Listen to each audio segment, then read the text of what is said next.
Okay, I think we're going to go ahead and start. So welcome everybody. It's nice. Thank you for joining this session. Before we start, just going to go ahead and move on to the next slide. So this is the How to Plan Inclusive and Accessible Events Skill Building Workshop. Bertrand is our tech producer at IYF, and he wrote some instructions in the chat. They also appear up at your screen.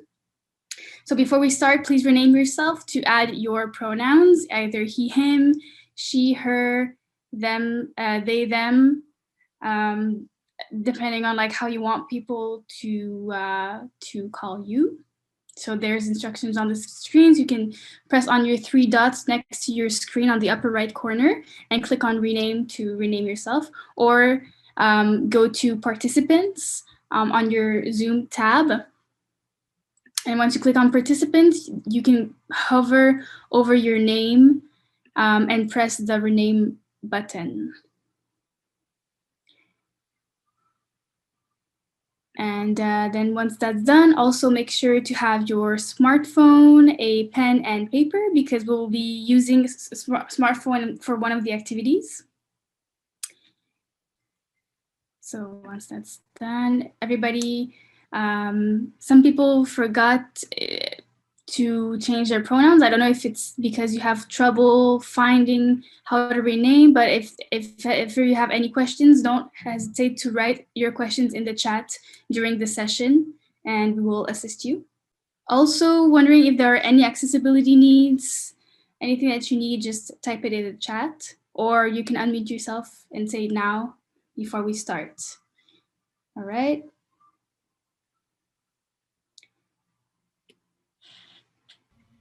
Okay. Hello, everyone. Hi. Nice to meet you. Nice to meet everyone. Yeah, just wanted to say hello. Awesome. Okay, so I think we're gonna go ahead to the next slide. So we want to know where are you located now? So you can use another awesome Zoom function is the annotation function. You can hover over your bar, and there should be next to there should be an annotate tool. Like it looks like a pen on your bar, and with that you could click on stamp and choose like the stamp that you want, and just use it to to show where you are tuning in from.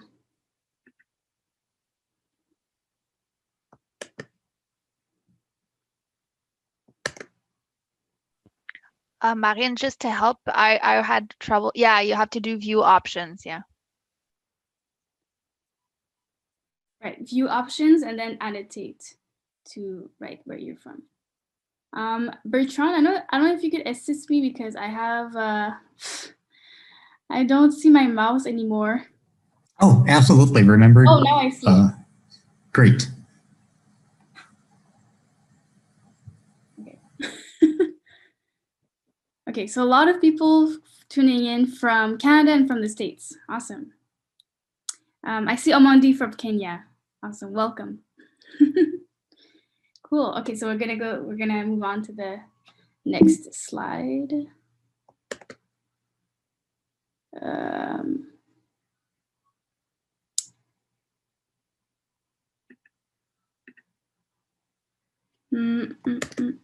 Okay. So for today, right before I start, I just want to make a quick land acknowledgement. Just to assess that we are standing, well, I am here in Canada, in Montreal, Canada. I would like to acknowledge that I'm located on unceded territory, on unceded Indigenous lands, and that the Kanien'kehá:ka Nation is recognized as the custodians of the lands and water on which I stand today.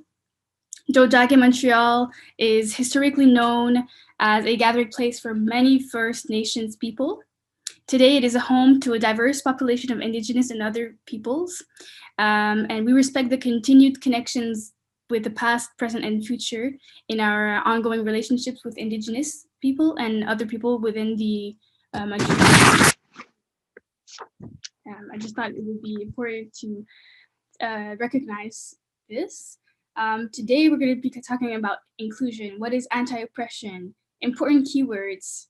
We're going to see if you're listening correctly with a quiz, a social position activity, and then we're going to end this workshop with breakout rooms so that you can kind of like discuss in teams and apply what we've learned during the session. So a little bit about me. So nice to meet you. My name is Marine. I call myself the inclusion ninja. Why inclusion and what is inclusion? So basically, inclusion is all about reducing any social, political, economic obstacles that people may face to grant access to resources, activities, services, places, and information to folks who don't necessarily have this place, who are marginalized, who are oppressed in society, by increasing the sense of belonging and empowerment of people and communities in society. And why is inclusion important? Is that it creates a better and wider representation of the population. It gives marginalized, disadvantaged, unprivileged folks a voice and a place, thus empowering them. It also stimulates creation and innovation. And we get to learn about different realities in society, enrich collective knowledge, and promote an ethical society. I'm a student in university. I'm 23 years old, and I study in cultural studies. And I'm also a volunteer for the YMCA and the YWCA, which are two international youth-led organizations. And I've been doing event planning for many years, especially in the arts and culture sectors and the community sector. And it's a pleasure for me to share this workshop with you. All right, so before I play this short video, I just want to ask, you can type your answers in the chat. What comes to mind when you hear the word anti-oppression? So I'll repeat. What comes to your mind? Like, what's the first thing that pops into your mind when you hear the word anti-oppression? You can type it, write it down in the chat.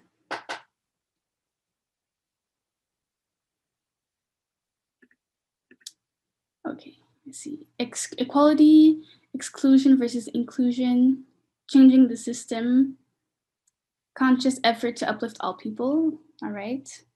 I see a lot of equity, equality, liberal. Interesting. Gonna give like 30 more seconds. Exactly. So you're all like on the right track with anti-oppression. Without further ado, I'll just go ahead and play the video. Hello, my name is Melissa.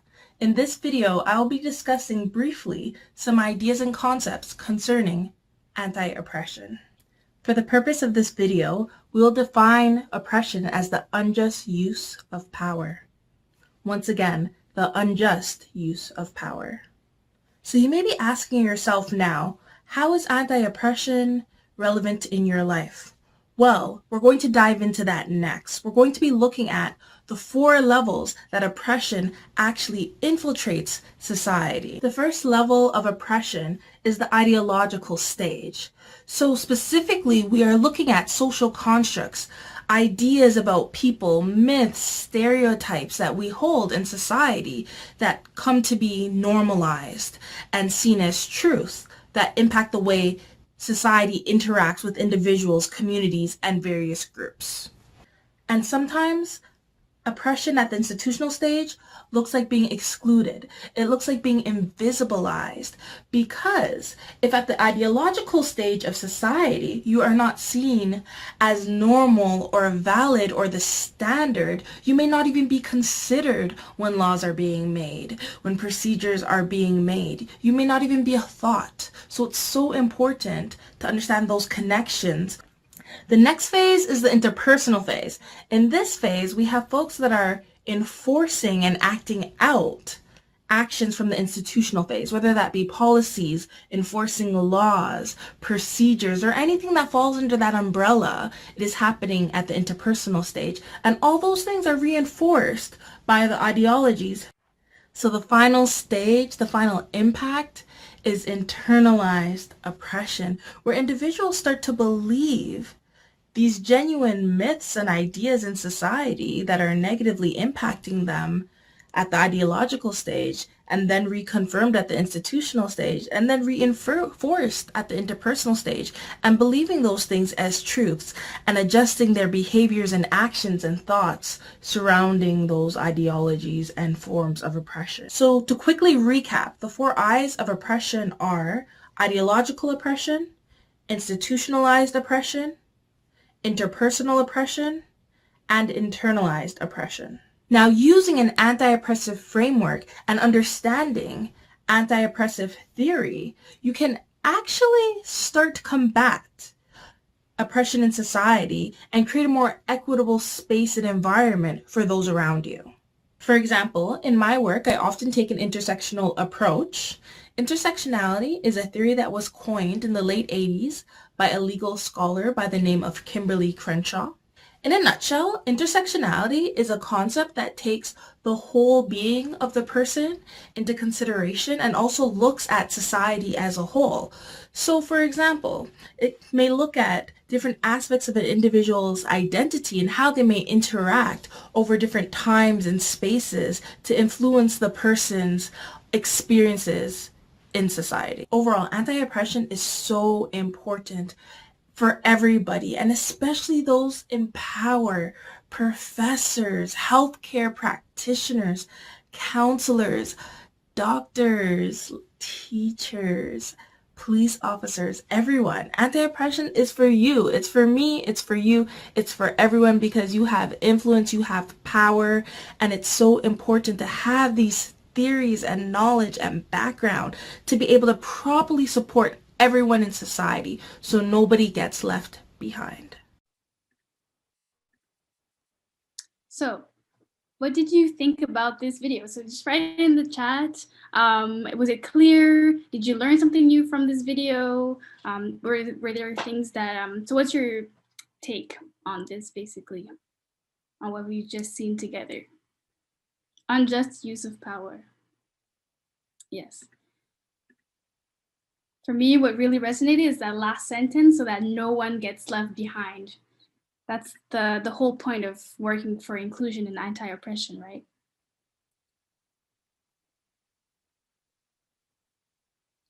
Are there any thoughts or something that struck you from that explanation, short explanation video?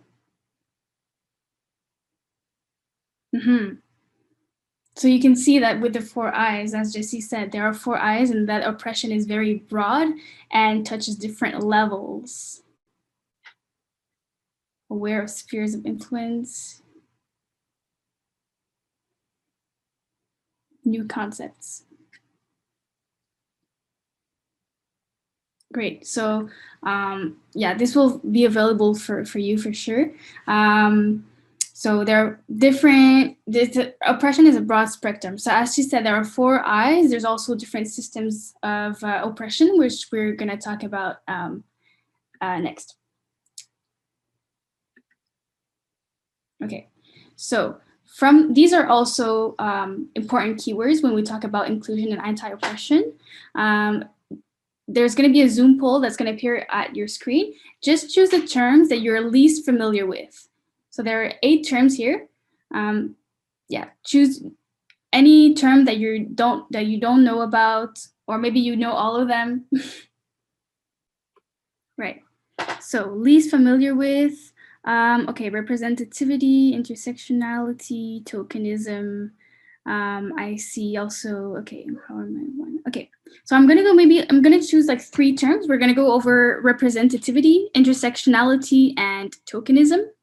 So these are 3 words that we're kind of like people were least familiar with. So we're very briefly, I'm going to start with maybe tokenism. So tokenism is essentially when, let's say, for example, you're at a council or you're part of an organization and you want to like show that you're more inclusive and that you know, accept anybody, and then you'll just have like that random people of color or Black or Indigenous person there that was chosen to be a part of the council, but actually that person doesn't actually have a voice in the council, is not really actively participating in the council, is just to show that like, oh, this council is inclusive because look, we have like a person of color.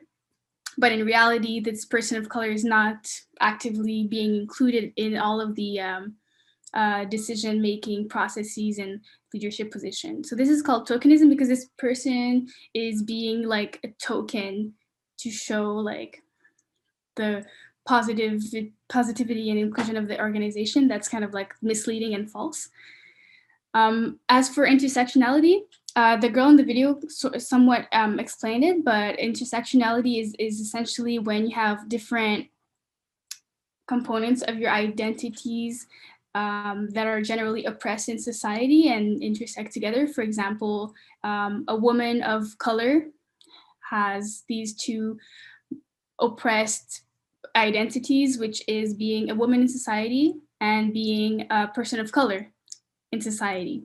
And so because of this, she will have more discrimination in society because she has to marginalize components of her identities that intersect. And as for representativity, it's kind of linked with, it's a better version of tokenism. So it's the opposite side of tokenism because we want more diversity at the table. And so we try to actively recruit people from different areas, different neighborhoods, different identities to be part of your project or your event, so that it has greater diversity and better like representation of perspectives.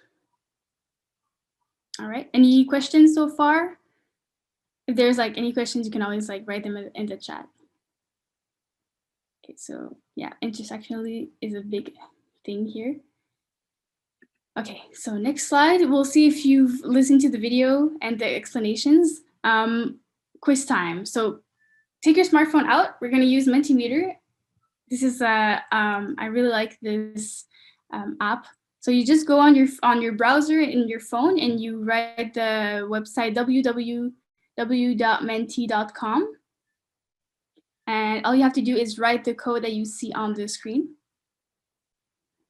Okay, so we'll go ahead and start. 3, 2, 1. So first question, you have to answer fast because there's a time limit, right? So what are the 4 I's of oppression? 3, 2, 1. Nice. Most people got it right. So ideological, institutional, interpersonal, and internalized oppression. 4 I's of oppression. All right. Here, next question. Name examples of systems of oppression that you know of. So what are different ways people could be oppressed or marginalized in society? So it's different than the 4 I's.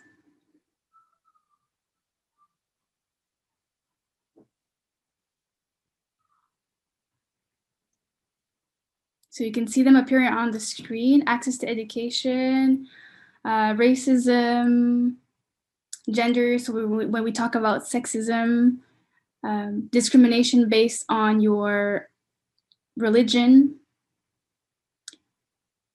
Laws could be unjust for sure. Access, yeah, criminal. Ageism, nice one.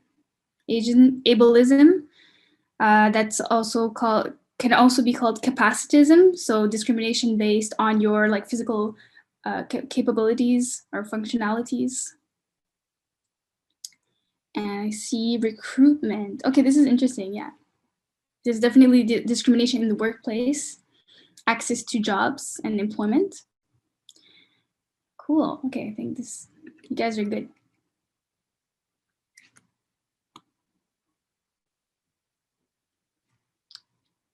All right. Last question. So, true or false? Intersectionality is the way in which the effects of multiple forms of discrimination combine, overlap, or intersect. So 3, 2, 1, and it is true. Awesome. Okay, so you guys totally listened. This is good. Okay, so we're gonna go back to the slides. Right before we started this activity, actually, somebody asked something about tokenism. I don't know if you had a specific question or if you wanted me to go over it again.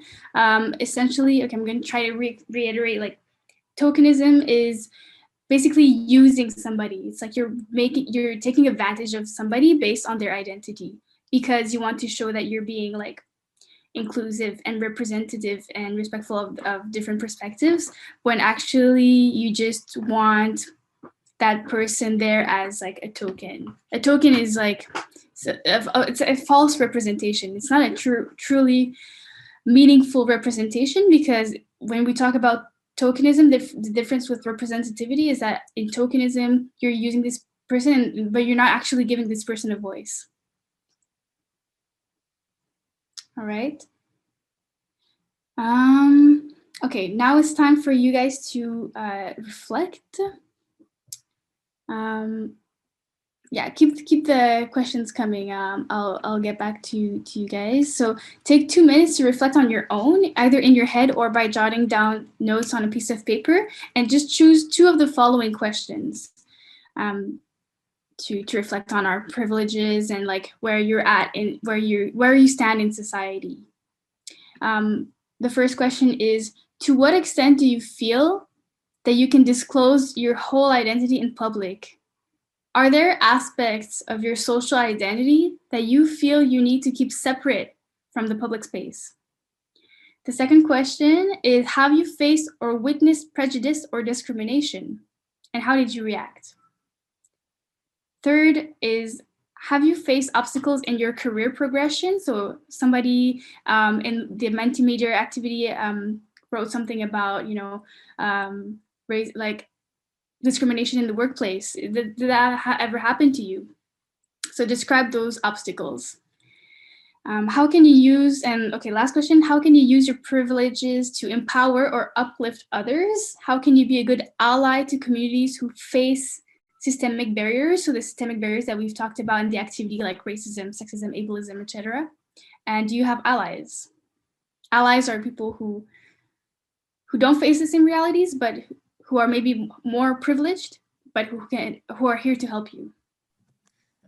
Marine, can you try changing the slide again?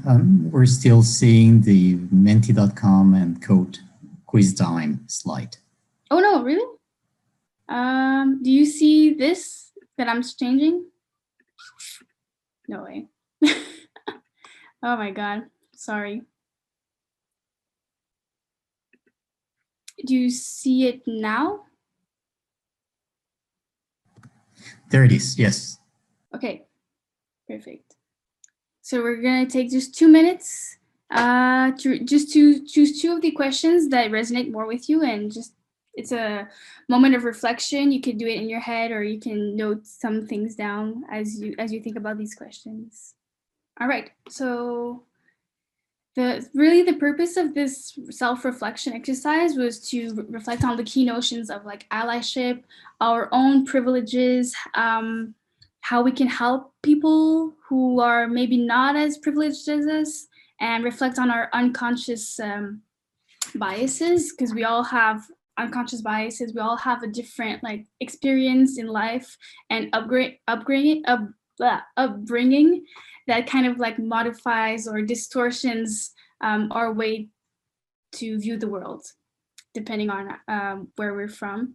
So it's important to have that like introspection about our own views and methods, right? There was a question in the chat from Laura. Her question is, does representativity always imply that they are not just recruited, but actively participating? I would say it doesn't have to always imply that. They could be recruited, like a lot of organizations have, or when you apply for grants or scholarships, sometimes the criteria, some of the criteria, or in the description, it will say like, we really highly encourage people of color or indigenous youth, for example, to apply to the job or the grant or whatever it may be. So it could also be that they're just recruited, but once they're recruited, that's also another key thing to think about. It's like, once these people are recruited, because they face different barriers, how are we being accommodating for these people? For example, now I'm just talking about people of color, but let's say somebody who has functional limitations or is handicapped, how is the organization or workplace or event, in my case, being accommodating for these people who face different systematic barriers. And so this is gonna be good for the next activity that you're gonna do in your teams, to reflect on like what inclusive measures you can create to have the best experience for everybody, and as we said in the video, so that nobody gets left behind. And so now is practice time. We have about 10 minutes to do this in teams. We are 12 participants, 11. So we're gonna do, I had originally planned 9 breakout groups, but we're gonna cut it in half. So we're gonna do 4, I think we're gonna do 4 groups. Right, Marine, I think we're gonna do, yes, we're now 9 participants for breakout room purposes. Yeah, okay, so yeah, we're gonna do 9, okay, 4 groups. 4 groups is good. So this is the goal of the exercise. Keeping in mind what we've learned so far, we'll find ways to plan a more inclusive and accessible event. So you'll have 10 minutes. So we're gonna just do the 4 first points. So forget the 5, 6, 7, 8, 9, to work on a different aspect of event planning. So programming, mobilizing participants, communication material, and budgeting. The rest, we won't go over it, but you're gonna have a link to the Google Slides in the chat. And once you're divided into your breakout rooms, just introduce yourselves with your name and location. Choose a note keeper to write on your assigned slide, and each slide goes with your breakout room number. Like if you're breakout room number 1, you'll be working on programming, and you'll get access to that in the Google Slides. So the exercise is note 3 inclusive measures according to your assigned aspect of event planning, and keep in mind that all action items are linked to a goal that solves a particular lack of inclusion problem. You can also use the Ask for Help button on the bottom of your screen if you need help during the breakout session. These instructions also are on the Google Slides. And there is a scenario here that is also in your Google Slides. You and your team are organizing a medium scale in-person event, called the Youth Engagement Summit at a nature camp outside of the city for participants aged 15 to 25 years old. And this event aims to build young advocates for social change, build leadership and communication skills, as well as grow their network. And you aim to get 75 civically involved youth from different areas in your city to participate. This is your case scenario. And so to go about this, so let's say now you're in your breakout rooms, identify the problem that you're trying to solve, understand it, and try to define concrete goals to find your 3 inclusive measures. So I'll give you an example for this Youth Engagement Summit. Let's say I'm working on, I don't know, the budgeting for inclusion. And so I identified the problem. Problem is that a lot of youth that I want to invite live in marginalized or underrepresented neighborhoods who maybe don't have the means to pay for a weekend outside of the city. It's going to be their first time in nature outside of their neighborhood maybe. And so I understand that this is a systemic barrier, and my goal is to make it as accessible as possible. So I'm going to try to find ways to make it free for their participation, right? There could be many different obstacles. The obstacles could be behavioral, lack of access to information. How are we going to get to these people? Technological, cultural, physical barriers, financial, structural. So there are different barriers, and you also enumerated some of these barriers in the Mentimeter exercises, these systems of oppression. So are there any questions about this? All of this is also in the Google Slides, so just open the Google Slides, and there's gonna be 4 breakout rooms. So 10 minutes. Just a quick question, Marine. So each group has 1 slide. So let's say for programming, there's only going to be 1 team on programming. Is that what? Okay, perfect. Thank you. Yeah. So we're not going to be doing the 5 to 9, even though they're on the slides. And we're back. 10 minutes is kind of quick, so I'm hoping I didn't really interrupt anybody. So welcome back. I was jumping from session to session, from breakout room to breakout room, and you guys seem to have a lot of like really cool conversations. Some even went over the 3 inclusive and find more than 3, so that's really amazing. What's cool about the Google Slides is that you can save it in your computer so that it becomes a resource for all of you, and it's a collective effort. We don't have much time left, so what I'm going to do is that we're going to go back to using Menti one last time, just to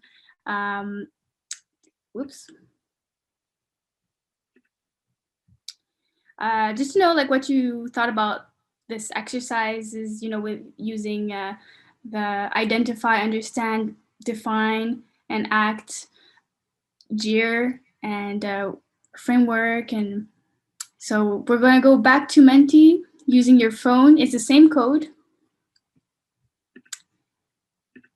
And you can just share what you thought about this exercise. Okay, I see some answers popping up. If you have any trouble with Menti, you could always like write your answer in the chat as well of the Zoom. So good way to share ideas virtually. Nice to brainstorm because we can't think of everything on our own. That's true. It was really helpful to think about one specific aspect of planning an event to make sure we don't miss something important. So going from aspect to aspect instead of seeing the whole thing like as a global thing, because then it's like kind of like you don't know where to start. Awesome. Give this training to all IYF. I would love to. I really appreciate that. Too short, okay. Nice to meet other participants and have a conversation about how it can be more inclusive. Think about inclusion from multiple angles. Right. Of course, when you're working in teams, it fosters a sense of creativity.